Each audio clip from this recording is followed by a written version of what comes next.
No spring DIY project is complete without a cleanup plan. Now, whether you're tackling a garage overhaul, prepping before painting, cleaning up the workshop, or getting the deck and patio ready for warmer days, Simple Green All-Purpose Cleaner has you covered. This powerhouse cuts through dirt, oil, grease, and grime, and it's US EPA Safer Choice certified. Strong enough for your toughest cleaning jobs, safer for your home. One cleaner for every project. Visit simplegreen.com.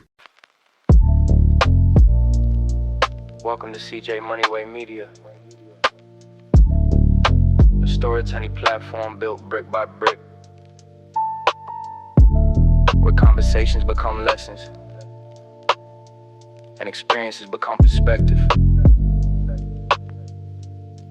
This is the mindset of a panther, moving with patience, discipline, and purpose.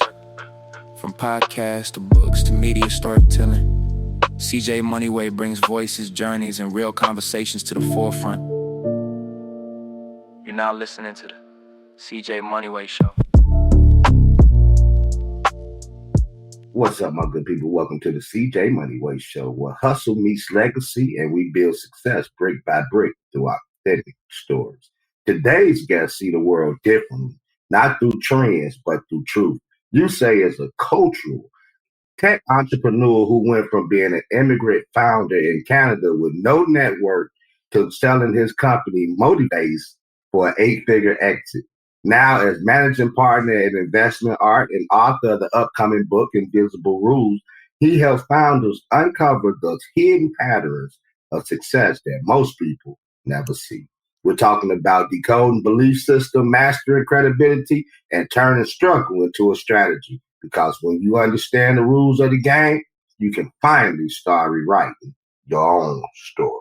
Hey, what's up? You say, man, how you doing today, bro? Really good, CJ. Thanks for having me. Oh, man, appreciate you taking the time out your busy schedule, man, to come on the CJ Moneyway Show. My man Rain all the way from Toronto, Canada. So, you know, it is what it is. But you say, man, let's start with this, man.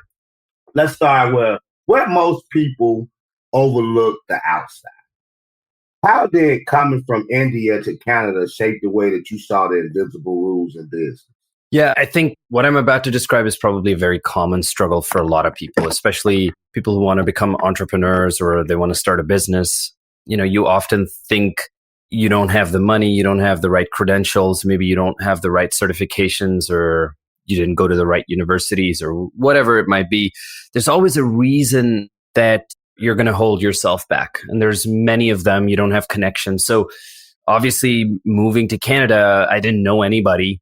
And, you know, like a lot of people, struggled to get through university and, you know, racked up a ton of debt and wanted to get myself out of it and, you know, start a company. But, you know, the impending fear was that unlike a lot of other people that I went to business school with, most of them came from either money or, you know, they had parents who worked in the industry. And so when school's over, everybody gets jobs like that, you know, and there I am struggling to even get an interview. First of all, you know, different sounding name. You know, now 20 years hence, things are much easier, but 20 years ago, it was rough. And I would do all kinds of experiments. Like I would send exactly my resume, just change my name to like Troy or something. Yeah. And I'd get a response back for an interview. And so what do you do in a situation like that? And I realized that all the advice you see is of people working harder. Everybody will say, oh, hustle harder, work harder. And to me, that wasn't solving the problem, right? I could work as hard as imaginable, but I was still not getting anywhere until I realized that I wasn't leveraging my own strengths and my own unique background in cultural anthropology, because I have this deep passion for social cultural anthropology. You know, I'm fascinated by why human beings think the way they do, how they make decisions, how they, you know, what makes us trust one person but not the other, what makes us think somebody's credible. You know, I started to ask questions around, okay, what will make me credible? And realize that a lot of it has to do with the way you present information, the language you use, the way you package it up. And it's different in different industries. It's not the same across the board. So when you start asking these questions of, hey, what will make me credible? What will help me earn attention? Can I actually engineer my own credibility to get myself in the right room at the right time? Things started to change for me. And suddenly, I went from having no interviews to getting a great job in advertising, started to pay off my debt, and then sort of honed that methodology to eventually start my business. But that kind of became the central thesis for everything I did after, because I just realized you can't play this same game that everybody else is playing when you don't have their resources. So you have to play a different game, and you have to play a game that's significantly smarter. Otherwise, you're just going to burn yourself out, or you're just going to feel dejected all the time and feel like, the world has it for you, right? And you're not going to ever get anywhere. Man, I know that feeling, man. Hey, but you said something that was interesting. With the cultural thing that you say that you study, you said that how can you tell if somebody is telling the truth or if somebody is telling a lie, man? Come on, drop that nugget on us, man. Well, through your expertise and the things that you've experienced, man, how could you describe that to us, man? How can I know when somebody just straight up lying to me, man? So the credibility formula is that when somebody is telling us something that is counter to what we intuitively believe. So I'll give you a sort of a silly example, right? Somebody you meet says, hey, the sky is actually not blue. It has no color, right? Yeah. And you go, okay, I don't believe that. What do you mean? And then they might go into the physics of it and describe, I don't know, refraction or whatever, and explain how colors separate and why it looks blue. But that first instinctual reaction that human beings have, it comes when somebody says something counter to your intuitive knowledge. So the formula is, if you want to be credible in front of somebody else, you begin by making a statement that is counter to what they naturally or organically believe right now. So I'll give you an example. Let's say you're selling project management software, and everybody believes that good project management is about efficiency. And I say, actually, the best project management softwares help you build a company culture that transforms how people work and collaborate with each other. And it actually creates a more cohesive unit. I'm going to go, hang on a minute. That's not how I thought about project management. Tell me more. So that's the first step. Once you do that, then you got to back it up with actual evidence. Right. So if I can't back it up, then I'm just, full of what. But if I back it up, now I've got the other person on the hook. The other person believes me and thinks I'm credible. And now the conversation or the sales conversation can begin. But anytime I'm training a salesperson or trying to see why an entrepreneur might be struggling to grow their business, the first thing I do is I look at how they pitch. And the number one problem I find is people have no idea what makes them credible. They don't tend to spend any time thinking about that. They just do the usual stuff, right? Which is, this is my product. These are the features. These are the benefits. Please buy, right? Yeah, I like that.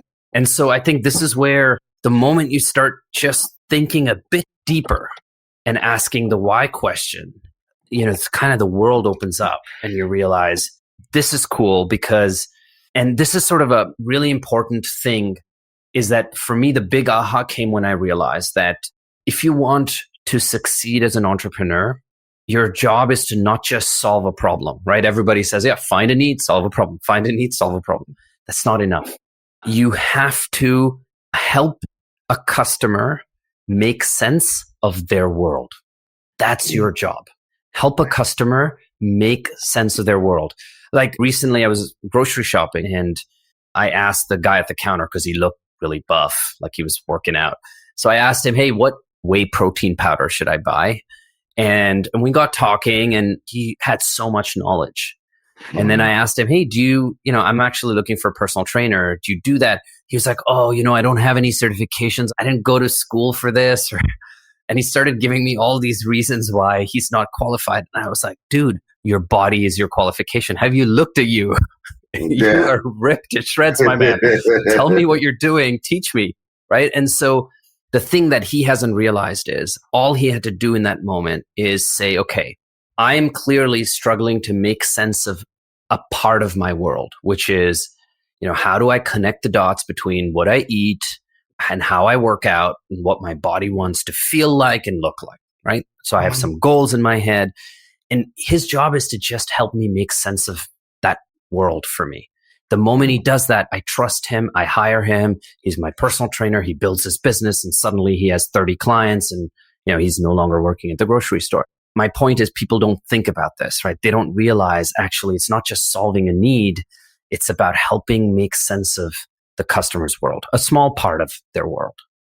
I like that, man. So let me ask you, the guy at the store, man, the bodybuilding dude, did he take your advice, man, to start his own He did, actually.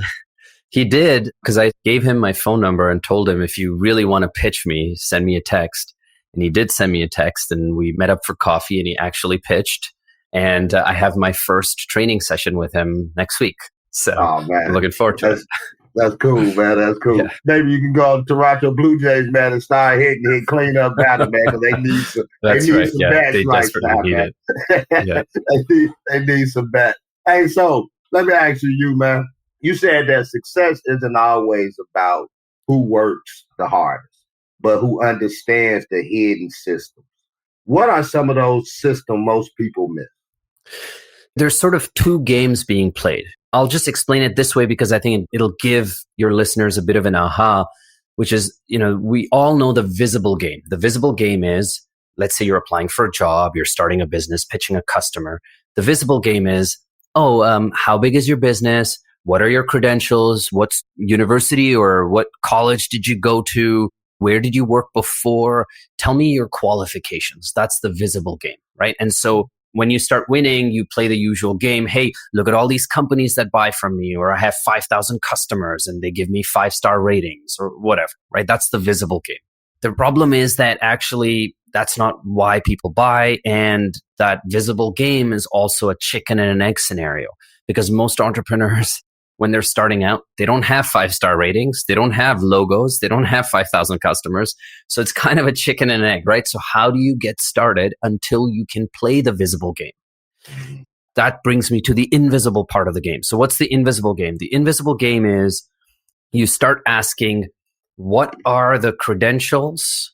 What is the language? What is the way in which information should be packaged up or kind of showcased? You start asking these types of questions that automatically make somebody assume you know what you're doing or you know what you're saying. And every industry has certain things, right? Like going back to my personal training example, there's certain language that he can use in that moment that instantly tells me, oh, this guy knows what he's talking about, right? Or he has to look a certain way, obviously, that automatically tells me he knows what he's doing. Or when he emails me his package and his pricing, it has to be structured a certain way that automatically tells me, okay, I can trust this guy. And so you have to figure out what is the invisible part of the game in your industry. And people will often say, how do I figure that out? It's actually very easy. Just look at the established players in the industry and look at what they're doing. And look at the subtle ways in which they talk, they present themselves, they structure information, the way they sell, the way they price. All of that is part of the invisible game. You take that and then you figure out what parts of the invisible game can I really, really own because of my own unique background, my own unique experiences, right? So for example, this personal trainer might say, okay, like he told me, that all through high school and university days, he was extremely skinny and he actually had a weight problem the other way. He couldn't put on muscle mass. He couldn't figure out how to build strength until he figured out that actually the magic was all in nutrition. And then once he figured that out, he started reading all these books and then started to learn about the connection between nutrition and strength building or whatever. So he tells me this story, right?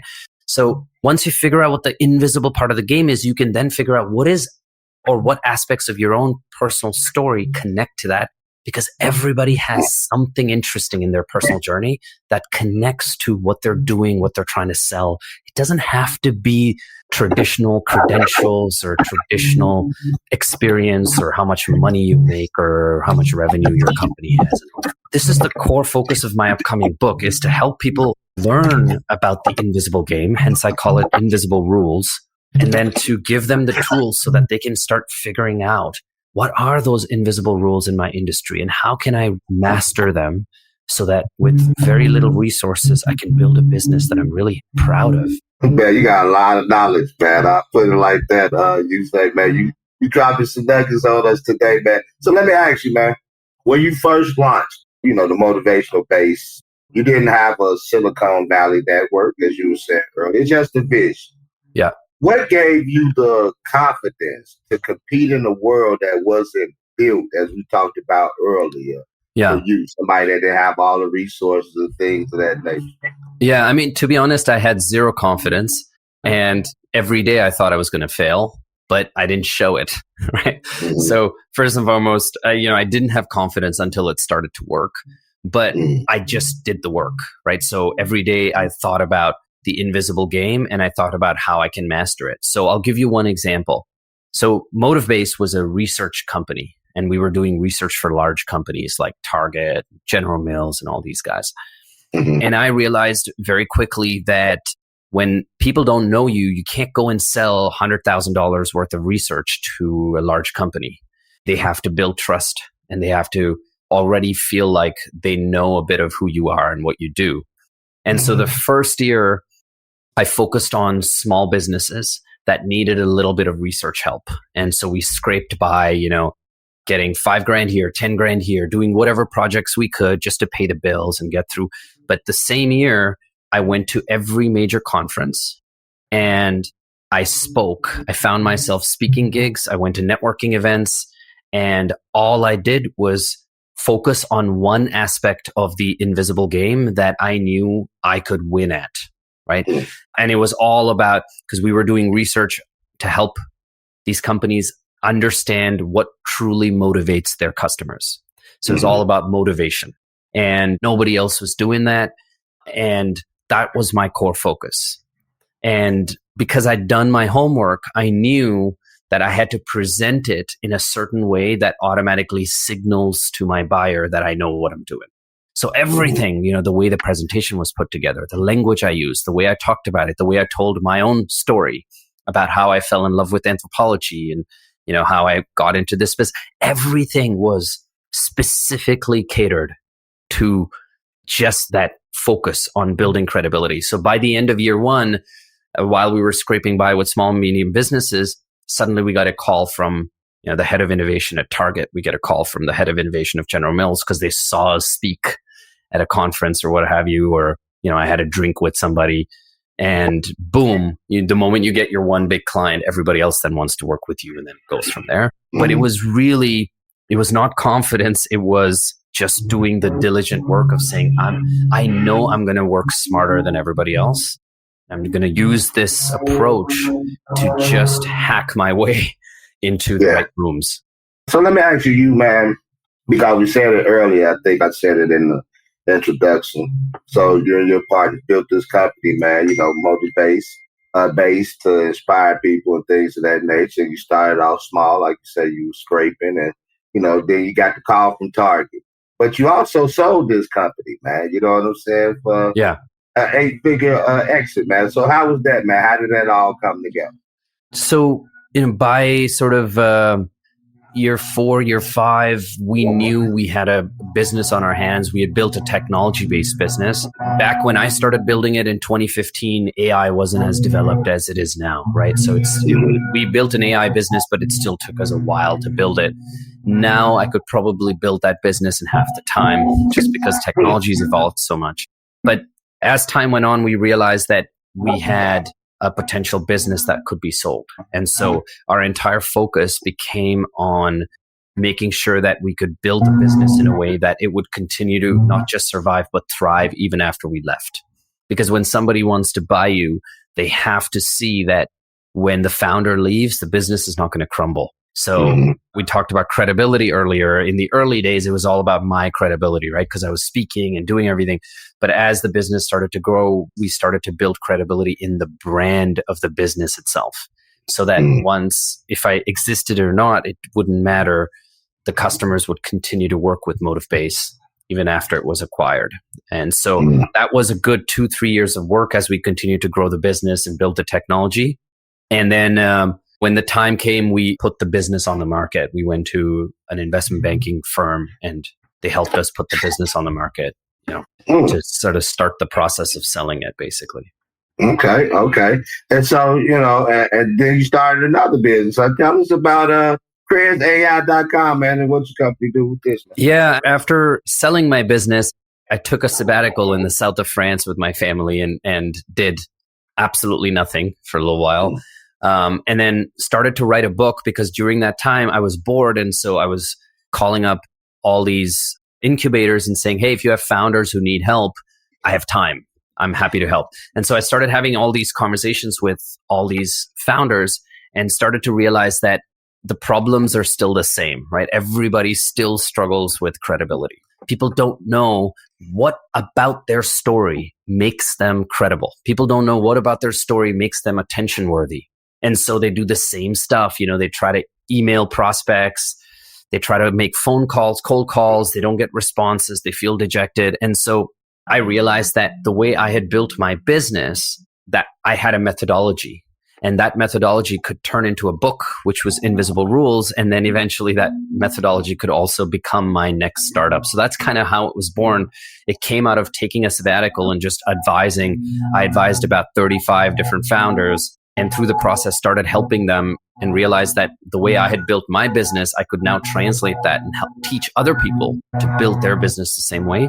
So Creds AI is really focused on that. It's focused on helping entrepreneurs figure out their own credibility blueprint, right? Figure out what about their own journey, their own story makes them credible, specifically in the eyes of the types of people they're trying to reach, whether, they're trying to get attention from a journalist or, they're trying to pitch CJ to get on his podcast or whatever else, right? Or prospect, right? To get attention. Yeah. I want to teach people the invisible game. I want them to play the game smarter. They don't have to. If they want to, that's fine, but they don't have to hustle 80 hours a week to win. You don't have to. There's a smarter way. So that's my entire focus.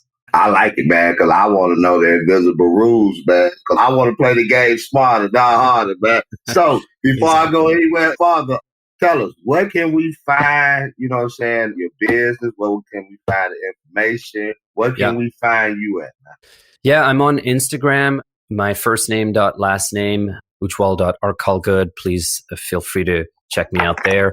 You can also go to CredsAI, CredsAI.com. And then if you're interested in the book, it comes out in March, April next year. You can check out invisible-rules.com.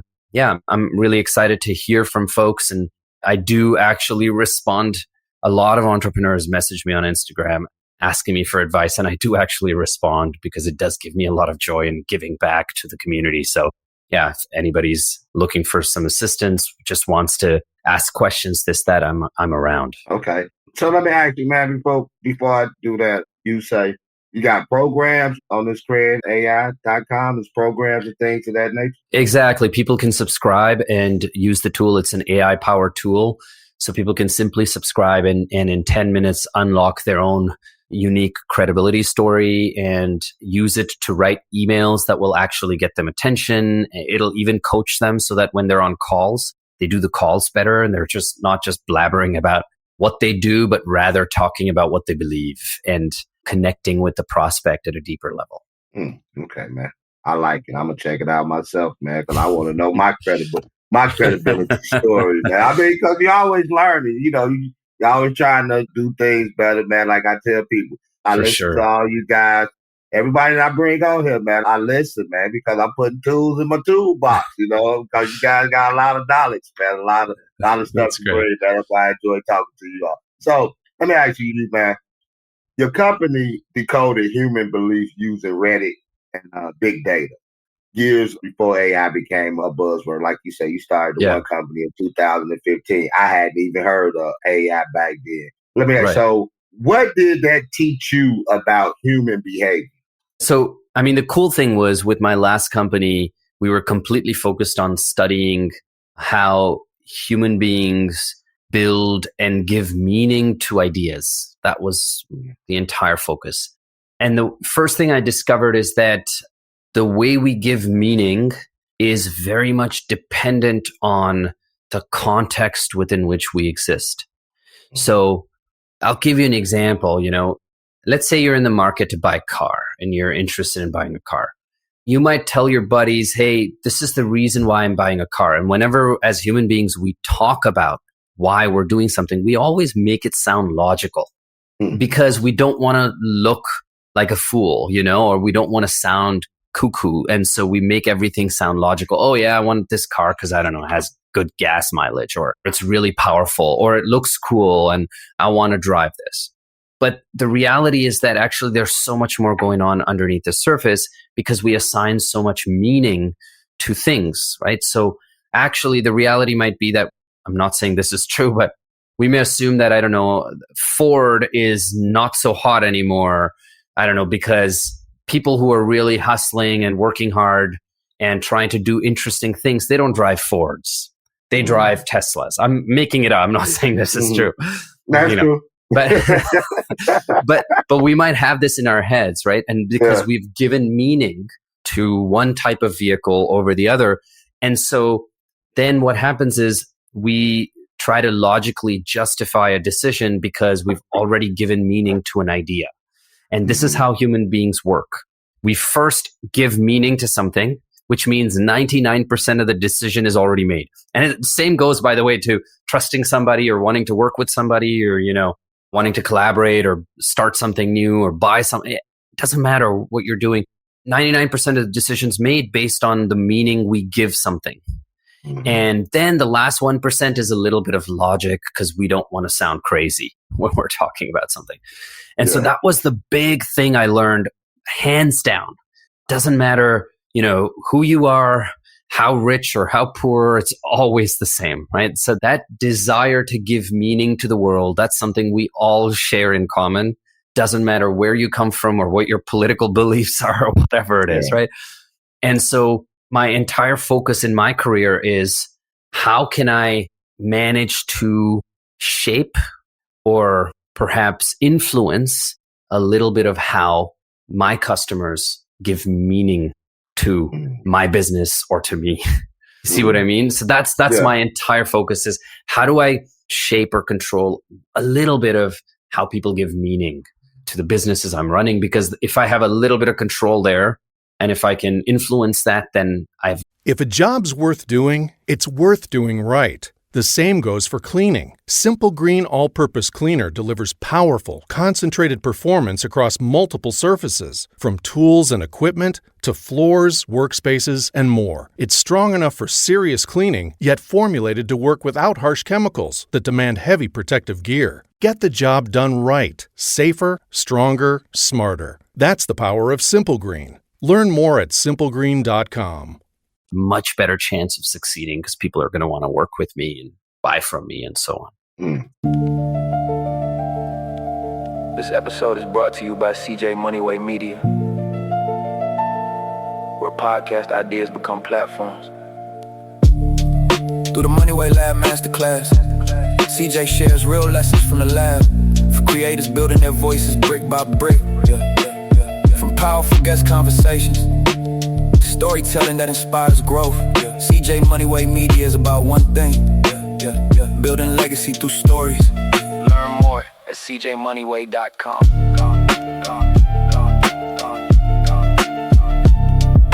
Music style. Music style. I like it, man. I like the Tesla and the Ford too. And for the ladies listening, that's just like the Birkin bag and the Dooney and Burke. You know what I'm saying? I don't want the, I want the Dooney and Burke no more. I want the Birkin bag. Like it costs the most, So, so I get it. so I'm getting it, man. I get it. So let me ask you. You say, man, let's talk failure for a moment. Yeah. What was a painful lesson you had to learn the hard way that later became one of your invisible rules? I think there were so many painful lessons. The most painful was that I started the business selling services initially. So we were selling basically research services and it was really profitable. And I'd already scaled it to more than, I think it was almost $5 million a year. And so it was a small team and, I was taking home a nice paycheck and I was very happy with it, right? I didn't need to do anything different. But what I very quickly realized that was missing is that the problem is that when I was selling a service, I was just doing a little bit better of what other people could do.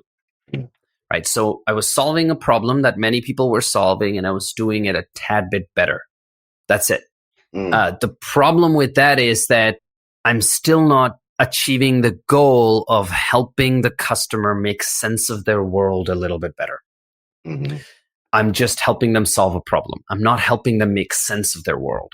So in this case, when we were doing market research, so these large companies, they want to know what are their customers into, what do they want to buy, right? So I was just doing market research for them.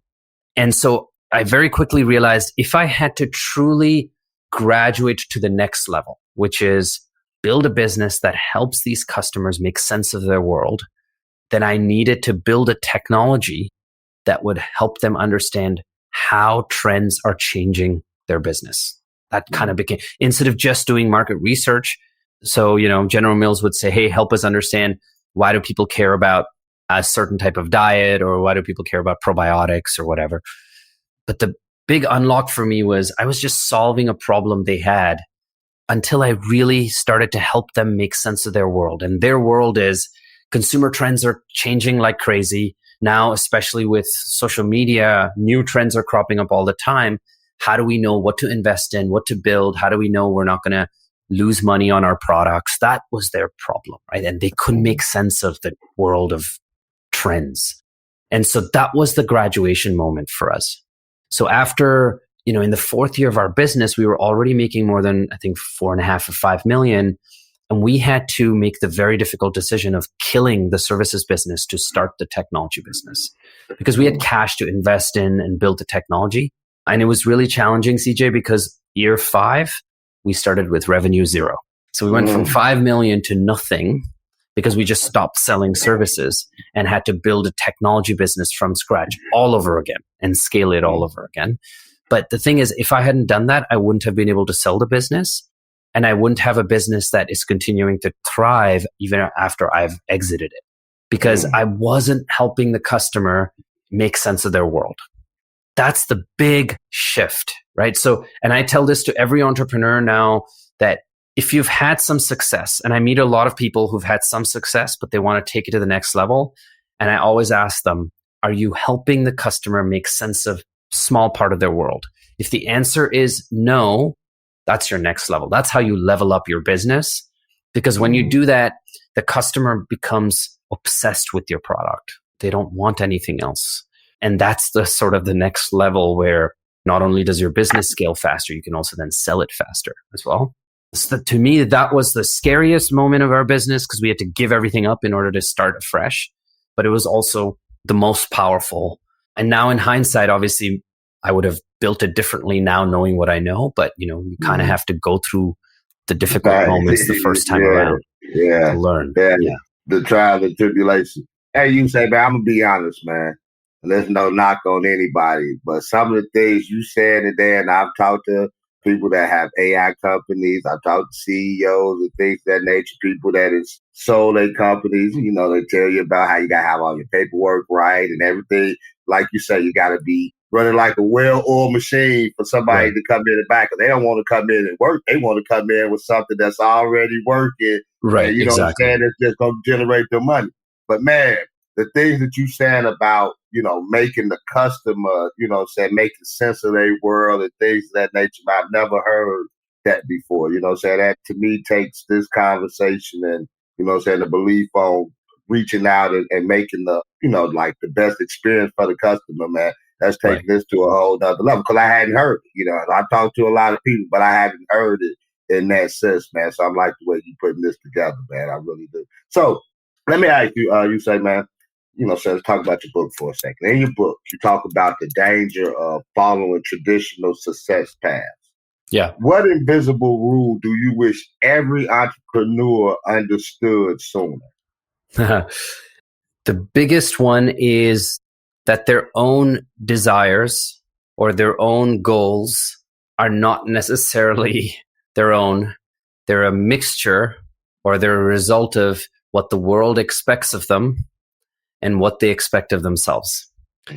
As human beings, we dream based on what we think the world expects of us and what we think we can achieve within that expectation. Mm-hmm. So, for example, in my situation, as an immigrant with student debt after my graduation, the world expects me to get a well-paying job at a large company, grind it out, pay my debt down, have a family, usual path, right? And so my expectations of what my career was going to be like and what my life was going to be like was very much shaped by that idea. But it wasn't until I started to realize that why am I limiting my own dreams? Mm-hmm. And why am I limiting it based on what everybody else expects me to do in this situation, right? So I think that's the biggest thing that I think a lot of entrepreneurs struggle with. They've done the hard part of deciding to start a business, let's say. But what they don't realize is what they think they should do once they start the business is still so dictated by what the world expects of them. Like the classic example in tech is every founder starts their business and goes to VCs and tries to raise money. And I know so many founders, CJ, who have a great product. They just won't go and sell it to customers. They just keep pitching VCs and getting VCs to give them chump change or say no to them. And they're just kind of doing this boondoggle instead of actually going and selling to customers and building revenue and building leverage in their business and doing all the things that you should be doing. Mm-hmm. Because you just kind of get into a rut. You think the world expects me to do this and this is what I need to do. So for me, it's always about thinking about expectations, right? What do you expect of yourself and how much of that is a result of what the world expects of you? If you can distinguish the two, it'll make a huge difference in how you define your goals today, this week, next month, next year.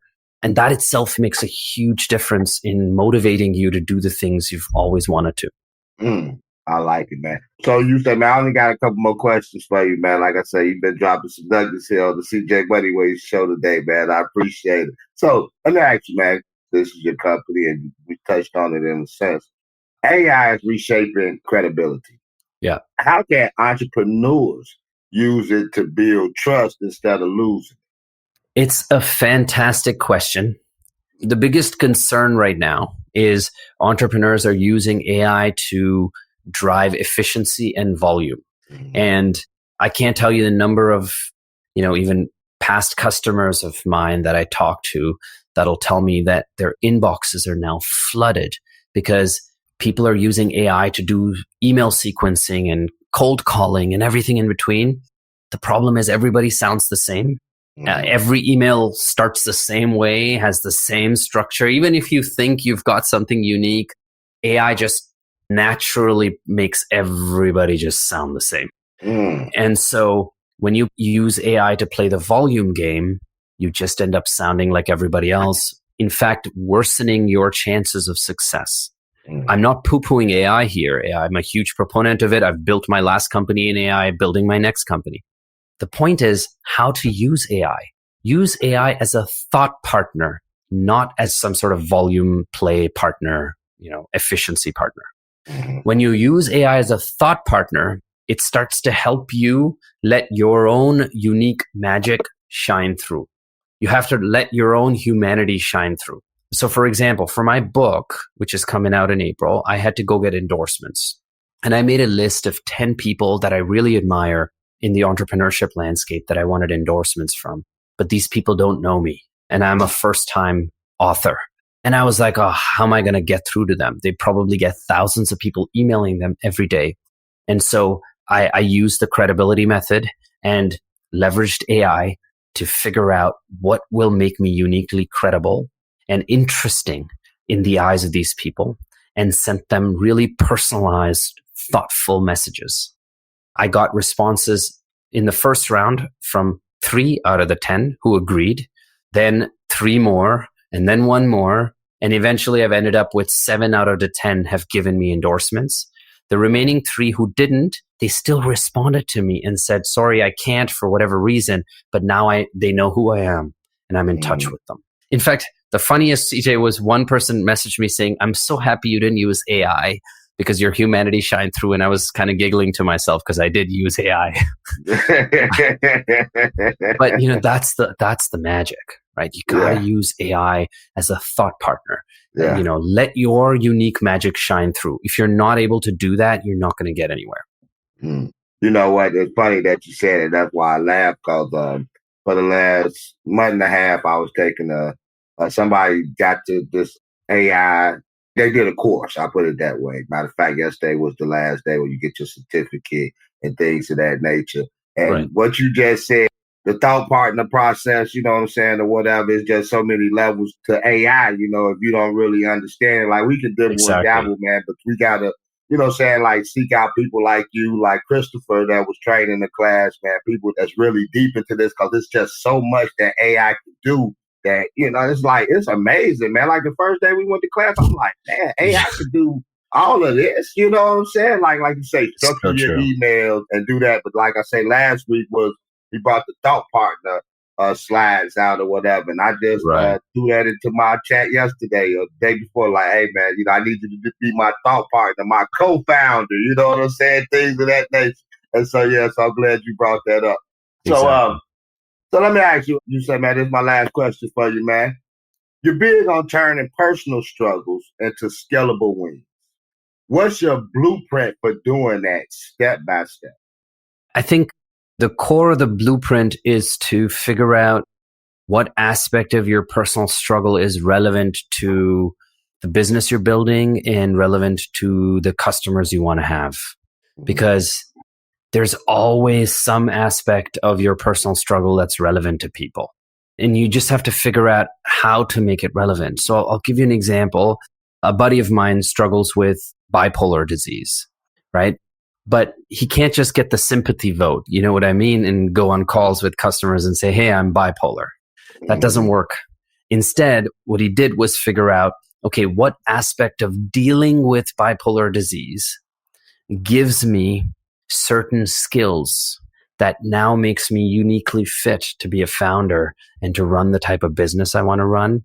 Because the moment he unlocked that, he was not only able to convince a VC firm to invest in his company, but that became a huge part of his story of how he's building his technology, because he has resiliency. He's able to handle so much pain and struggle in his personal life and bring that resiliency into how he's going to build the business. And the discipline he's developed that translates into discipline in how he's going to grow the business, blah, blah, blah.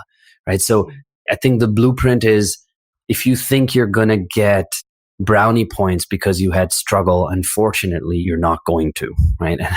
Nobody gives you brownie points. Even people who've had the same struggle that you've had won't give you brownie points. Yeah. So the only way to do it is figure out what aspect of dealing with your struggle translates into what you're now trying to do as you build your business, as you build the technology, or whatever it is that you do to help customers. That's what will connect with people. People will not give you sympathy for your struggle, but people will empathize with your ability to deal with the struggle and will really admire how you manage the struggle, and will maybe even deeply respect you for then turning that into fuel for starting something or doing something unique, right? So there's stages to that. say different levels to this, man. I get it, you. And so you say, man, I appreciate you, man, coming on the show today, man, dropping Thank all you. these nuggets for us. Use AI as a thought partner. If you ain't heard nothing else today, take the advice from my man. You say use AI the way that it's supposed to be used. There's different levels to this. Hey, you say, man, before we get out of here, man, was what I've been asking the guests. Let's give us one thing, man, that's on your heart, man, that you would like to say and lead the audience with today, man. I think the biggest thing is, if you've ever thought about starting a business and you feel like you don't have the right credentials or the right backing, or you don't know the right people, or you don't have enough money, my one hope through, all the content I put out, the work I do, through the book I'm writing, is to give you just that little bit of motivation. And more importantly, not just motivation, to give you the tools where you feel like you can still do it, where you feel like you know what to do and how to approach it. That's the one thing I want to leave people with is, There's so many people that just are on the cusp of wanting to take that leap of faith. They just don't know how to go about it. And that's my goal with everything I'm doing, is to give people the tools to outsmart the system, if you will. I appreciate you, man. Keep on doing what you're doing, man, and give us these tools, man, to help us out. What a master class, my man, Usam gave us today, man. He reminded us that the real game isn't played on the surface. It's played in the systems, the patterns, and the belief we don't even see. If this conversation shifts your perspective, share it with someone who's ready to move differently. Big thanks to our network, Bleav, our partners, Podmatch, and all the platforms that make the CJ Moneyway Show home of authentic voices.